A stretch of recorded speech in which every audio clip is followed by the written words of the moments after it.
안녕하세요. 파산관제인 홍윤필 변호사입니다. 이번 케이스는 부친 명의로, 그러니까 돌아가신 부친 명의로 남아있는 미등기 상속재산을 환가한 사안을 한번 소개해 보겠습니다. 88년생이고요. 작년 10월 14일날 선고된 사건입니다.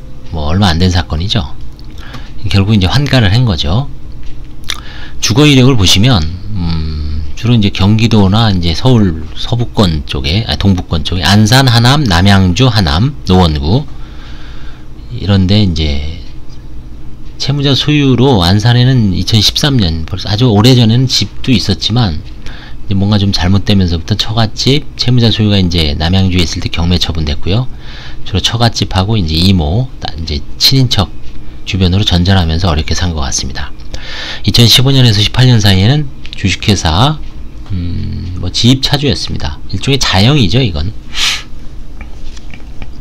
그러니까 하물 영업 같은 거 했으면 뭐 자영이죠. 2019년부터 현재까지는 건설 일용직입니다.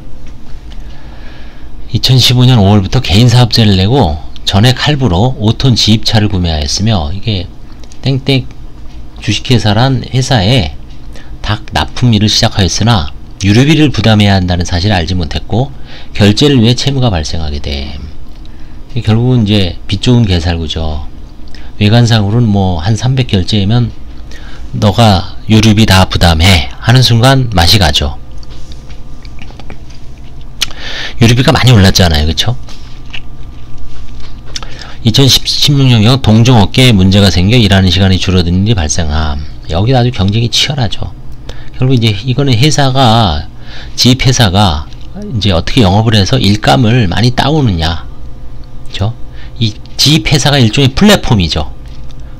그쵸? 그 플랫폼이 일을 많이 갖다 주면 개별 지입차주들 결국 이제 하물 운송인들이죠. 하물 운송인들이 돈을 많이 버는 거고, 그 일을 제대로 못 갖다 주고 그럼 지입료만 내고 차량 할부값 붙여 그 다음 유류대에 채우지 못하고 계속 그 대출이나 카드로 연명하다 보면 이제 파산하는 겁니다. 이런 경우가 아주 전형적인 화물 운송인들의 어떤 그렇게 망해가는 과정이었죠. 2019년 10월에 이혼했습니다. 다음에 이제 본인이 있고요. 어머니는 뭐 지금 어디 계신지 파악이 불가능합니다.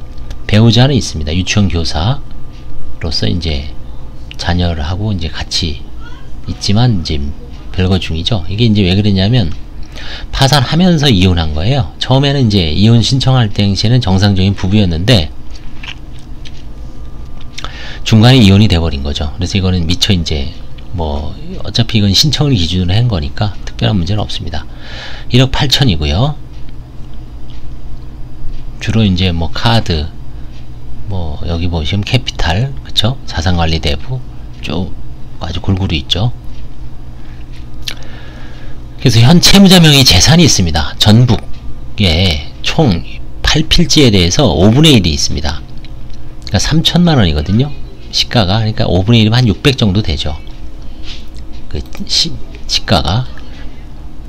채무자의 집은 이미 빌라가 경기도에 있었는데 의정부지방법원 임의경매로 날라갔습니다.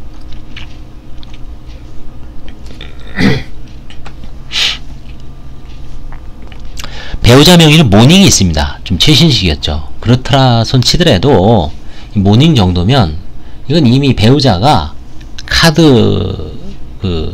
카드의 어떤 근저당권을 설정을 해서 빌려서 샀기 때문에 이건 배우자의 고유재산이고 설사 채무자의 재산이라고 하더라도 우리 카드에 근저당이 설정되어 있어서 환가를 해도 실익이 없습니다. 왜냐면 우리 카드 돈을 다 줘야 되거든요. 먼저 1000만원 팔았다 그러면 우리 카드에 먼저 976만원을 갚고 나머지 24만원은 이제 파산재단에 들어오는데 이게 채무자의 재산이라고 하더라도 의미가 없죠. 그래서 이런 거는 환가 포기합니다. 근저당이 많은 거는. 현 채무자 재산은 이제 전북 모처에 있는 토지죠. 주변 친인척 등 공동상속인에게 지분을 매각하거나 화해 방법을 먼저 시도해보고 불가능할 경우에 대법원 회생 파산 자산 매각 사이트를 통해 공고 매각이 할 예정입니다. 이렇게 이제 보고하는 거죠.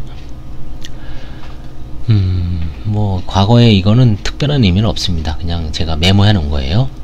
특이사항을. 부친은 90년에 돌아가셨고요. 그러니까 이제 이런 게 가끔 있어요. 부친이 돌아가신 지는 20몇 년 됐는데 20년 전이 아니라 30년도 돼도 마찬가지죠. 상속인들이 등기를 안 해놓은 겁니다. 방치해 놓는 거죠. 명의는 아직 부친 명의지만 법적으로는 상속인들이 민법 187조에 의해서 상속을 받는 거거든요. 소유권은 자녀들이나 그 뭐 배우자가 있으면 자녀들이죠. 8분의 1 아니 8필지 지금 아까 5분의 1이라 그랬죠. 채무자의 소유 상속 지분. 부친이 오래전에 사망 후 어머니가 이제 재혼했으니까 채무자는 이제 친할머니의 보살핌으로 성장했으나 부친이 상속 재산에 대해서 이제 어느 정도 컸으니까 이제 할머니 집에서 나왔죠. 그래서 이제 작은아버지, 숙부 등과 교류가 없어요. 삼촌들하고. 사촌들도 마찬가지죠. 전혀 남같이 생각을 한 거죠. 집안이 이렇게 커지니까. 결국 지금 지분 매각에 어려움이 있다고 토로하므로 관제인은 최대한 설득해보고 매각을 원하는 서신을 공동상속인에게 발송하여 매각을 유도하고 불가능할 경우에 대법원 회생 파산 자산 매각 사이트를 이용하여 공고 매각할 예정. 이제 결국은 이제 최종적으로는 어떻게 되냐면 그렇죠. 대법원 사이트를 통해서 685만원에 이제 매각을 했습니다. 전북에 있는 토지를 총 8필지를. 그래서 대법원 사이트, 대법원 파산회생 재산 매각 사이트가 간혹 아주 유용합니다. 그래서 그걸 또 통해서 재산을 취득, 경매하고 좀 다르지만 경매와 비슷하죠. 공개 경쟁 입찰이거든요. 그거를 이제 관심을 보이는 분들이 있고, 가끔 뭐 유튜브를 보고도 이 방송을 들어서 그런지 몰라도 연락 오시는 분이 있어요. 뭐 저한테는 연락 와봐야 소용이 없습니다. 저는 지금 공고 중인 게 지금 아직 하나 정도 있는데 공개 입찰을 해서 응찰을 해서 투명하게 하고 있어요. 조금이라도 많이 써낸 사람이 이제 낙찰자가 되도록 하고 있습니다. 그래서 이런 식으로 이 상속재산이고 과거의 그 피상속인의 친인척들, 숙부라든가 고모들과 본 집안이죠. 그 집안, 자기 친가 쪽하고는 완전히 절연돼서 인연이 끈이 없을 때 그냥 냉정하게 그 지분을 공고 매각을 한 겁니다. 그럼 그 지분 낙찰자는 이제 뭐 공유물 분할 소송을 한다든지 아니면 다시 그 친인척들하고 협상을 해서 자기가 산 가격보다 만약에 지금 680만원에 샀는데 뭐 잘해서 한 천몇만원, 1000만원 아니면 그 이상 팔았다. 그럼 이게 남는 거죠. 그런데 그런 식으로 해서 매각 차익으로 장사를 하는 거죠. 그러니까 한번 관심 있는 분들은 뭐 소액 투자하긴 좋아요. 소액 투자를 해서 이제 연습을 하는 거죠.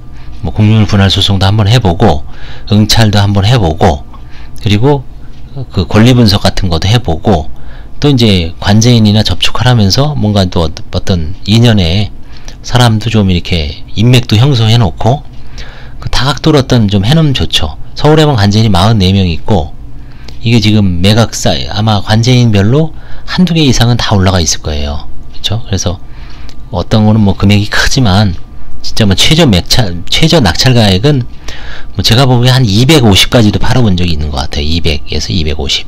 보통 한 300 정도 하는데 뭐 500으로 하는 사람도 있고 그거는 이제 개별적 관제인이나 토지에 따라 틀리지만 한번 잘 관심 있는 분들은 한번 잘 이용해 보시기 바랍니다. 감사합니다.